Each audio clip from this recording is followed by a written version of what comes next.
M- What's up, Mixed Reactions? It's Tuesday, March 17th, 2026, along with my two trusty co-hosts, Justin Duncan and Casey Merritt. How you doing today, Casey? Oh, I'm ready for this show. What about you, big dog? Doing pretty good. Like we said, we're primarily an NFL show, primarily. Yeah. But let's not ignore the elephant in the room. That is March fucking madness. And Yeah. Justin, I loved your idea where all of us to kind of tackle a region. I think that was a super well balanced idea. Ian, how are you doing? Are you ready for this or what?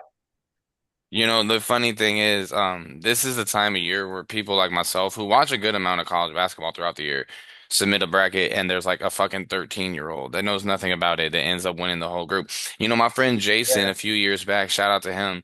Alabama went to the Final Four and like Clemson went to the Elite Eight. He's like, I just picked all the football schools and he won it. Like, so it's a fun time of year, man.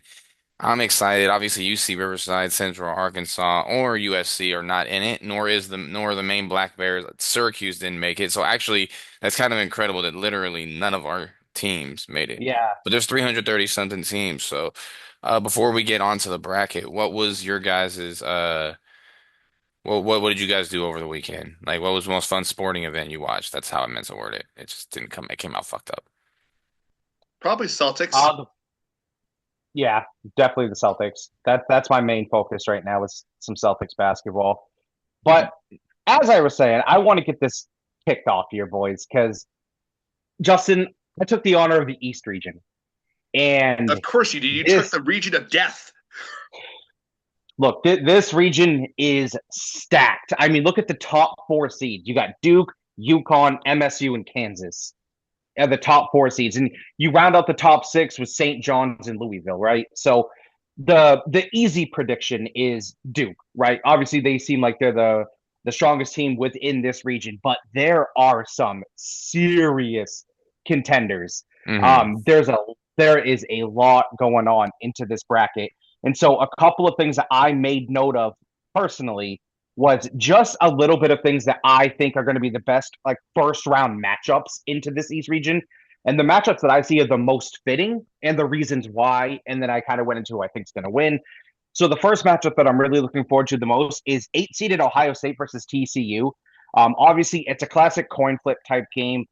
Winner, obviously, the likelihood is they'll end up getting Duke, so it will probably be a one win and done for them afterwards. But then St. John's at Northern Iowa is another matchup that I'm super looking forward to. When you look at Northern Iowa, they who are I could consider a very close to a Cinderella team at this point in time. And the reason that I think they actually would have a good shot in this game is they have experienced guard play, 3-point shooting, and if they can control the tempo of this game, they really can get to a St. John's. If the tempo slows down, obviously St. John's is a very run and gun type team. If Northern Iowa can get to their pace, I think they're going to be ready to go. If we're talking about just like the overall dominance of this region, right? You look at Duke, you look at UConn, two absolute prominent teams in the tournament, and can't sleep on Michigan State, and Kansas is also a tournament perennial powerhouse.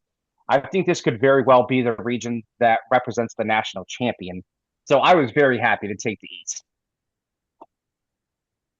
Yeah, I took the South, which is one of the two brackets that will take in one of the first four um, on this side of the bracket.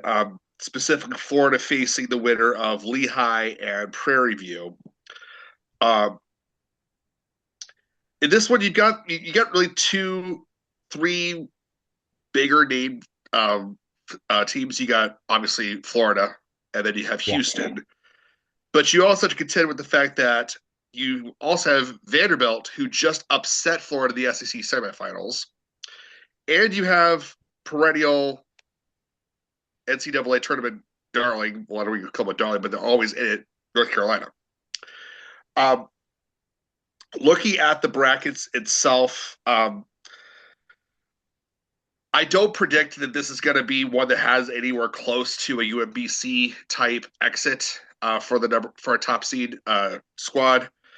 Um, but I am interested to see how the Illinois Penn game. Penn is coming off their one of their off winning the Ivy League for the first time in I think like 10, 12 years. I think is what it was. I think I heard it's they made quite a good run. But Illinois has had some issues of late. Now, all of their losses this year have come against tournament favorites this year. That being, I'm going to just pull up their record real quick because I had it here, then I set it aside. One sec. Where did you go? There we are, Illinois. They have lost to. They did lose to Wisconsin in the Big Ten tournament, which is also not really good against Wisconsin, really. But they also lost to your UCLA Bruins, who you can't stand anyway. So Don't say my use. Don't. This shit isn't funny like the Raiders thing. no, but they did lose to Michigan State. They've lost to Duke. They did lose to Purdue. Oh no, they beat Purdue. I'd say I take that back. I They apologize. beat Alabama, I think. I don't remember if they lost to Alabama. It was a good game. I think they might Uh, have lost to Alabama. lost to UConn. Did lose to Alabama. Um, but the thing is, they were really good for a while, and then they cooled off. And they cooled off way too late into February is when they started cooling off. So, like most tournaments, whether it be college or NFL, a lot of it has to do with what have you done for me lately. And Absolutely. I think if there is to be an upset, there are two games I've been looking at out of this region that for an upset, that being North Carolina VCU and the Illinois Penn game. And I think Penn is just riding house money right now. But overall, coming out of this bracket, I still think it's going to be a train wreck getting a two from Houston and Florida right now. And I don't. But here's the thing: I don't think that you're going to get to the Final Four and have 4-1s in this tournament. Oh no, not like I last No. time. think that I think there's enough. I don't want to call it parity because it's the antithesis of parity. Um, but they're so even keeled across the board on all the regions, really, that I mean, aside from the East region, which basically it's a slaughter fest across the board, Yeah. there's not really any particular region that stands out that should just run the table. I mean, maybe Michigan, but even then, not really.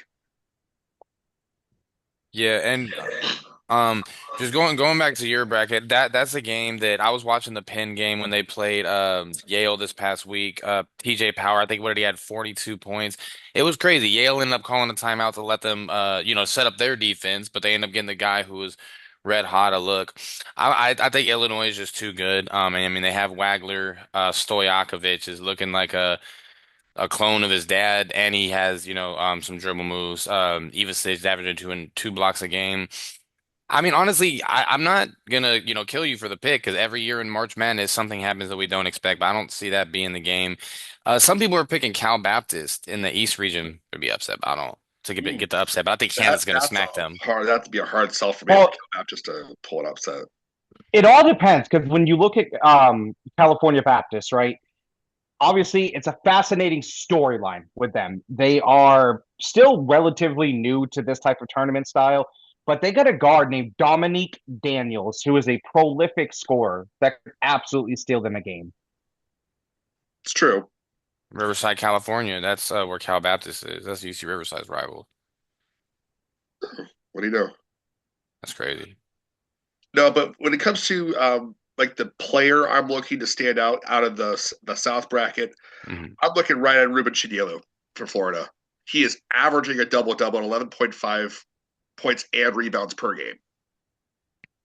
Easily the best rebounder and best offensive top 5 offensive rebounder in the nation. So I think he will be the one to have to carry them. Not necessarily to carry them like they're like a LeBron carrying type of player, No.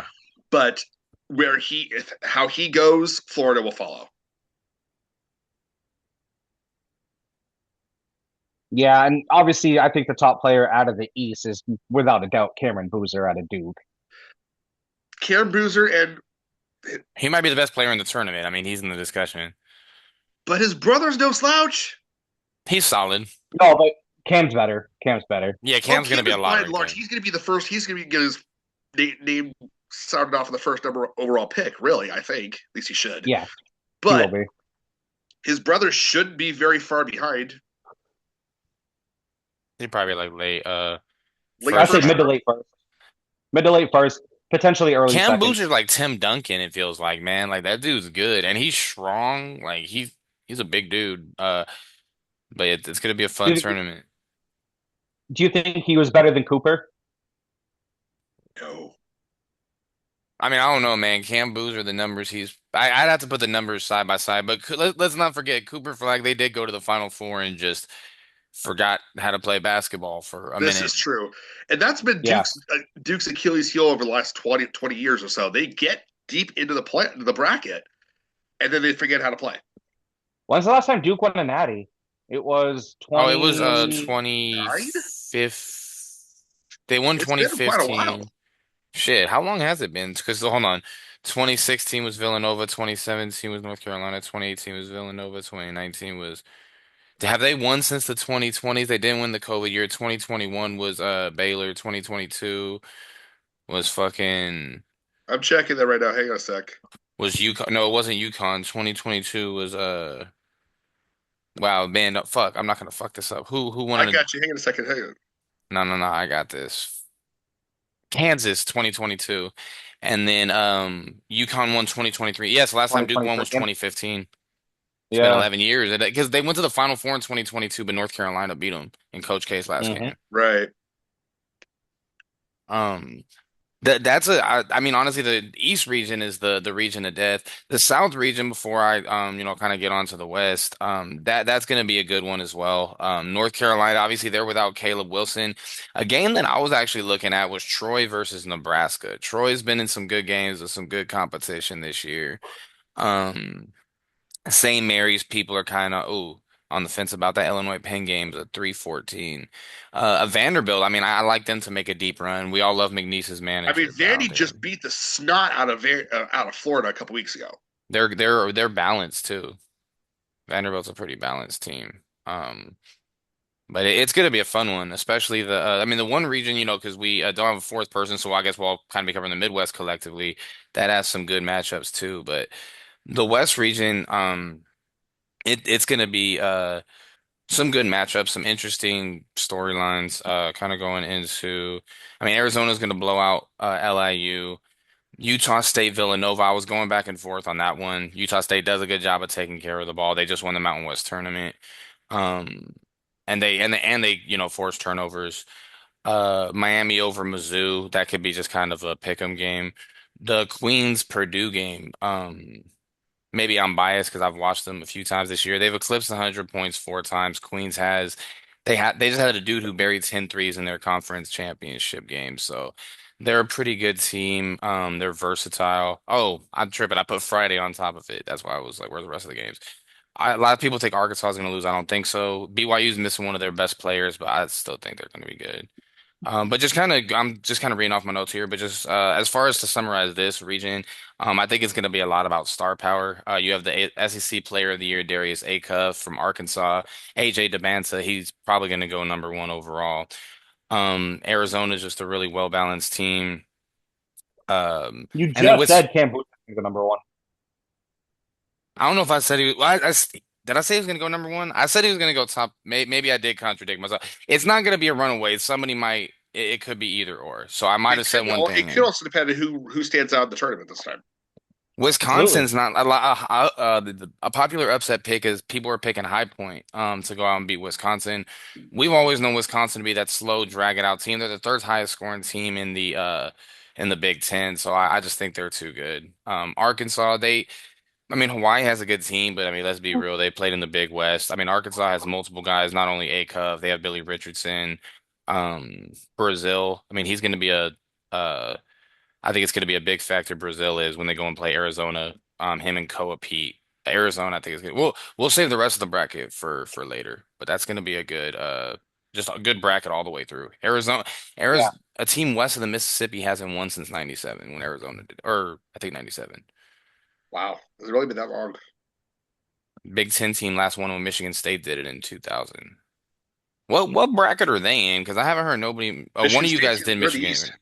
Oh, okay, Yeah, right. No, you guys did they're the Michigan. three seed in the Michigan's the East. number one seed for the West.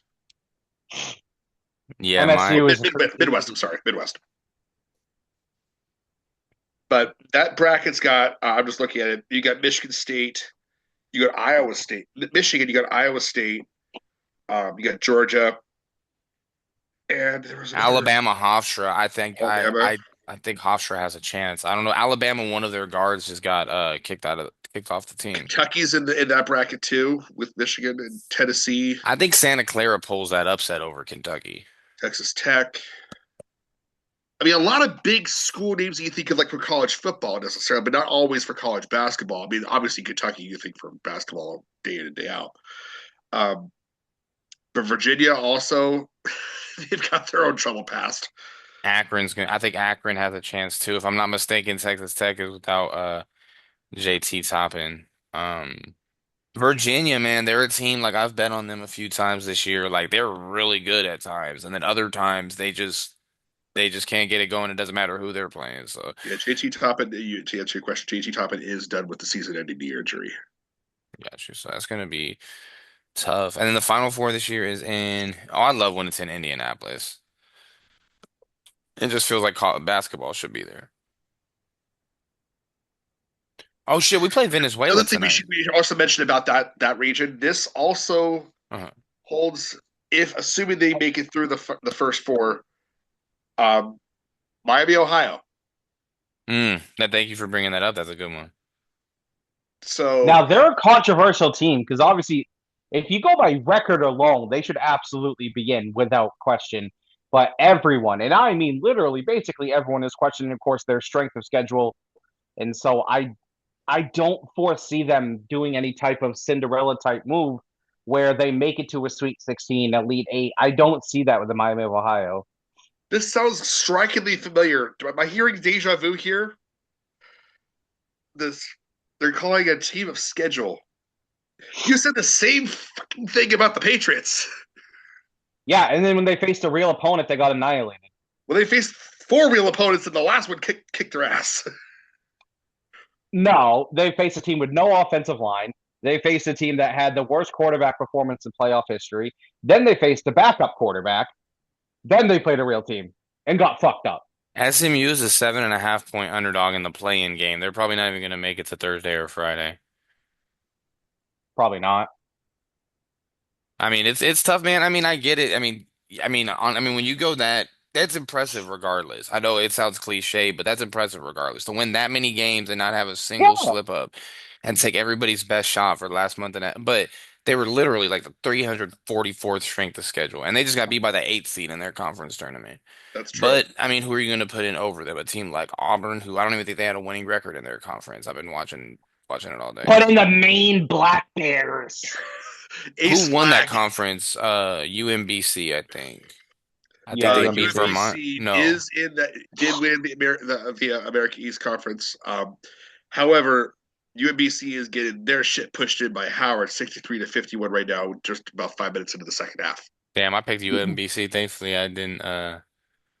We haven't filled our bracket out yet. That's for segment number 2. If there was a bracket of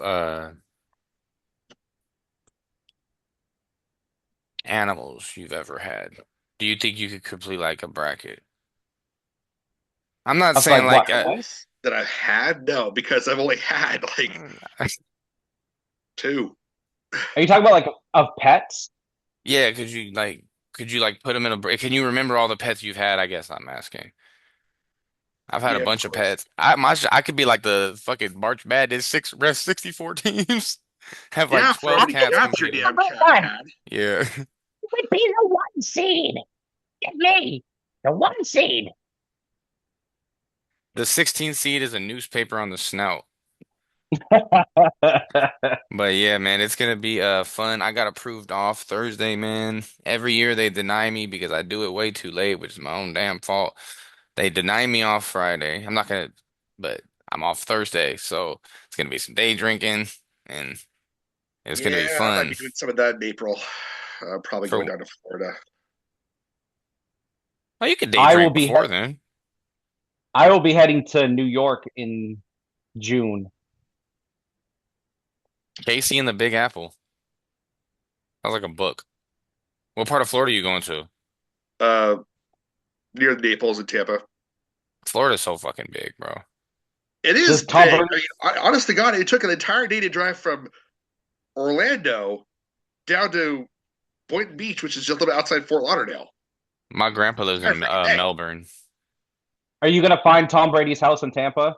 No, my brother's getting married, so Find Brady's house, okay? And just be like, hi, I'm Justin. I'm a Patriots fan. What I is this, miss you. Ted? Come back.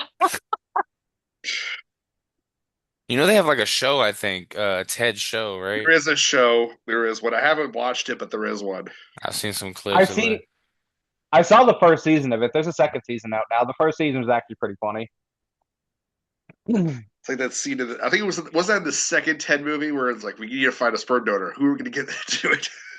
The Yeah. best person in fucking New England, Tom fucking Brady. Is he He really like a fucking god over there? Like, is it like Kobe in LA? not Eh, anymore. not really. He used to be. I mean, right now, there really isn't one right now. I mean, you can make the argument during football season it was Drake, but Jason Tatum. it's a revolving door. Like, who's the best person in sports in the region right now? I mean, It right was now Big it's probably Poppy Yeah. for a Jason Tatum and minute. Jaylen Well, Brown. no, because when Big Poppy was doing it, Brady was doing his thing too. So It depends on what part of the year you're talking about. Really. that's fair. Speaking of the Now, World Baseball Classic, USA Venezuela's on right now. are they on right now? Yep. We Who's beat the starting for the power DR, for the man. states? Do How you know? much how much time do we have left in the first session? More Uh, than 10 minutes because the you got like thing 15 hasn't. minutes left, Okay. man. Okay. Okay. Justin, we got to talk about it. I know it Okay. sucks, but we got to talk about it. All right, cool. That was not a strike. It was a ball. Yeah, I'm trying Thank you, to. Rubs. Don't care. Thank you very much. Don't care about that. Don't care either. Don't give a fuck. What we need to talk about, Justin, is much more depressing and heartbreaking. Why? And it It's it St. just Patty's sums up. Day. We should be living it up. Look, Yeah. everybody's Well, living it up to me. unfortunately, our Black Bears couldn't live up to the expectations this season. Will not be making the NCAA tournament and got bounced out of the Hockey East first round with an embarrassing 5-0 loss to BC. So, Justin, my question to you as a fellow UMaine hockey Black Bears fan, what happened this year? What went wrong? What didn't go wrong? Right is the better question.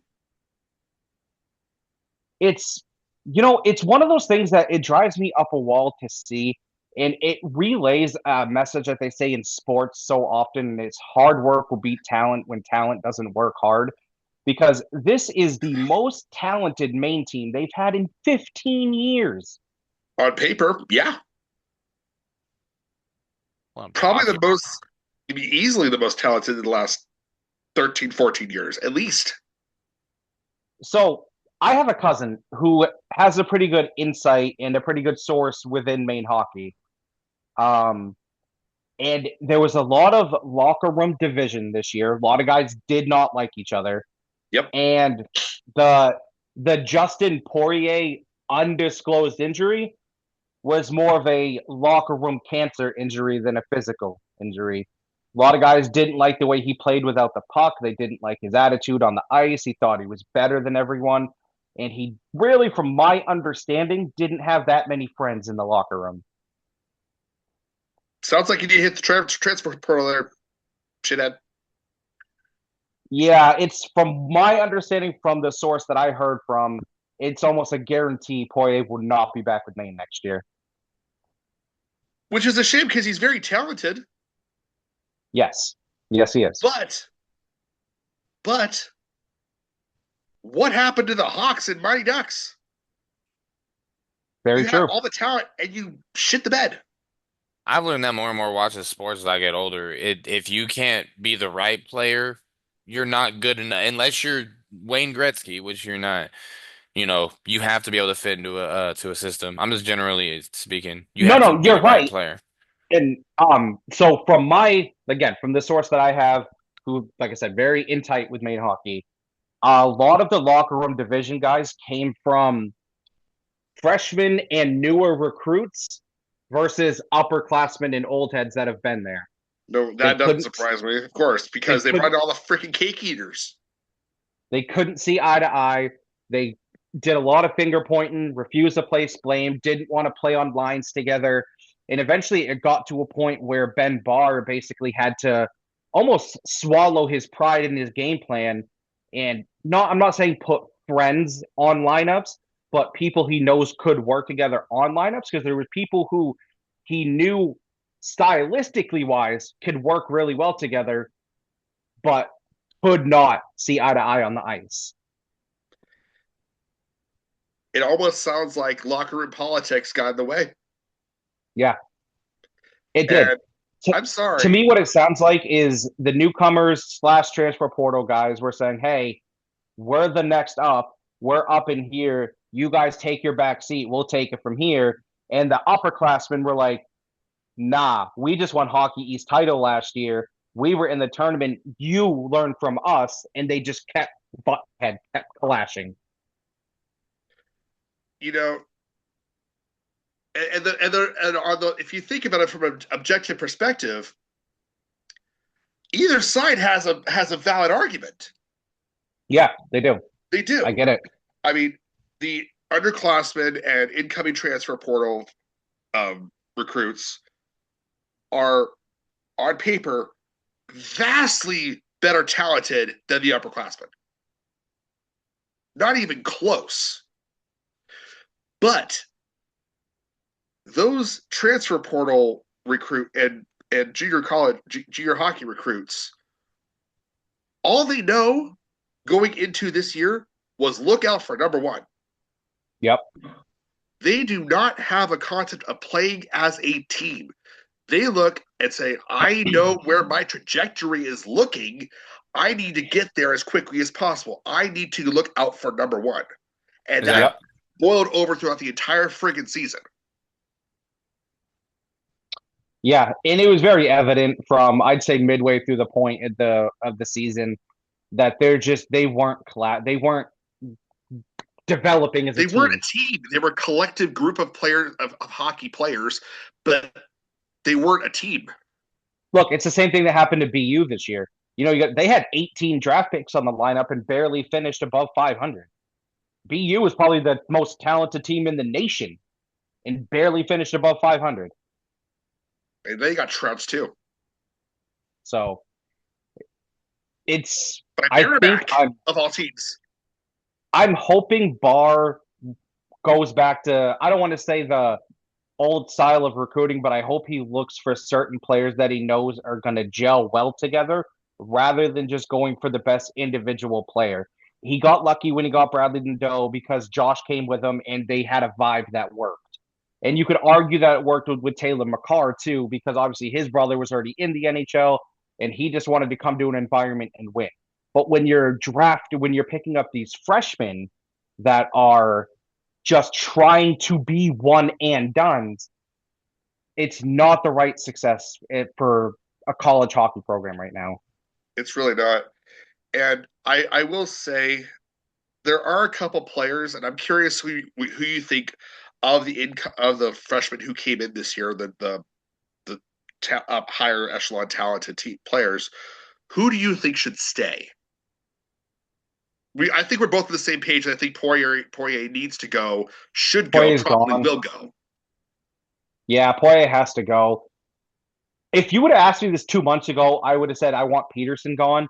But the way that he developed over the last month and a half of the season, I really want Peterson to stay. Lucas Peterson was fantastic, especially on the power play. Absolutely. His first month and a half, where he didn't even have a point, throughout Oh, the first month it and was a half of painful to watch him. Oh my God. but the development that he had after that was great to see. So I hope Peterson's back. Obviously, I hope Mathis Russo comes back. I know he still needs more development, but from what I saw from Boya this year, I'm hoping Russo can be our primary goaltender next year. And that's no shade at Boya. I love him for what he did over the past year and a half, but it's a mental thing. It's something is his confidence is shaken, and I don't know if he can recover from that. Of the big name recruits that we got, I want them to keep Langlois. I want them to keep Miguel Marquez. And I'm thinking there's a thing I can't think I of. want to keep Marquez. I don't want to keep Langlois. Okay, that's fair.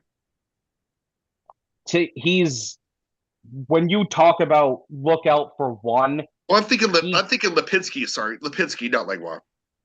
I'm Jaden Lipinski. Okay, fine. Totally agree there. Yes, I would absolutely want to keep Jaden Lipinski, want to keep Russo. I definitely want to keep Marquez. Marquez. Those are the three players that come to mind off the top of the head that would probably be the most beneficial to stay around. And I hope the transfer portal treats them well. Owen Fowler said he will come back for his last year of eligibility. Good. That's fine. I have no issue with Owen Fowler. He's not top end talent by any means, but I have no No, issue but with him coming back. he's like the last bit of the old guard, as it were. Yeah, yeah, that's why I have no issue with him coming back. That's fine. Do you think Josh Um, might get an AHL contract after this year? I saw that. I think Josh will come back for one more year, though. I think he needs one more year before because not to throw any shade because I mean hell, Ryan Lomberg, what is tiny. He's shorter than you, Casey. I have met him. He is shorter than you, and he's playing in the NHL. Yeah, no, absolutely. And obviously Brock Holt's going to be gone. We know that. Yep. Poirier is more than likely going to be gone. I honestly, do you think Boya is going to hit the portal? If he hits the, it's either AHL or the portal. I think more likely AHL. Yeah, I can see that. Unless he goes to a school like he's gonna have to go to if he's gonna hit the portal, he's gonna have to go to a school where he's gonna be immediately a starting goalie because he's not gonna if he tries to transfer to like a BU or a BC or somewhere of a higher echelon team, they've got young goalies in right now who are not going anywhere anytime soon. Do you think Mathis Russo earned the right to be the starter going into game one next year? As of right now, he has the edge over Boya if Boya were to stay. I would say. I would agree with that. I also wouldn't be opposed to Maine bringing in another young goaltender. I heard they were bringing in like a 7-footer on skates. Was that a goaltender or a defenseman? I thought it was a goaltender, but I very well could be wrong. But even then, holy hell. I know they're recruiting heavily on defensemen currently. I did read about that, and it's because Barr felt they lacked physicality this year, which I 100% agree with. They absolutely did. And so soft. He's trying to bring in some size. So I'm not hating on that at all. We got about 3.5 minutes. Okay. But quickly on the World Baseball Classic before we get to because next segment we're talking bracket. It's bracket time, my friends. USA just turned a double play, by the way. Nice. Yep. I thought it started fucking 8. I'm still not used to this time, even though I'm running out of excuses. This shit throws me off. What were you saying about the World Baseball Classic, Justin? I'm sorry. I was trying to figure out who was starting. Oh, let me see. McLean? It is. It's McLean. Oh, McLean. Yeah. Gotcha. Only took 5 pitches to get out of the inning. That's not too bad. 0-0. Man, we better not lose to fucking Venezuela right after we beat the DR, man. And Altuve's not even playing. Wilyer Abreu for the he played for Puerto. Did he play for Venezuela? Or played for Puerto Rico. Oh, UMBC's coming back. They're only down 5. No, he plays for Venezuela. All right, boys. I'll see y'all in part 2. Ian, do you want to do the honors of doing the bracket? Yeah, no, I will absolutely do the honors. Yes, sir. See y'all in part two. Let me go Good deal. ahead and hold on. What the fuck? What the fuck? Okay, yes, maybe it's Wait, fair. hold on. It says record. Oh, bro, I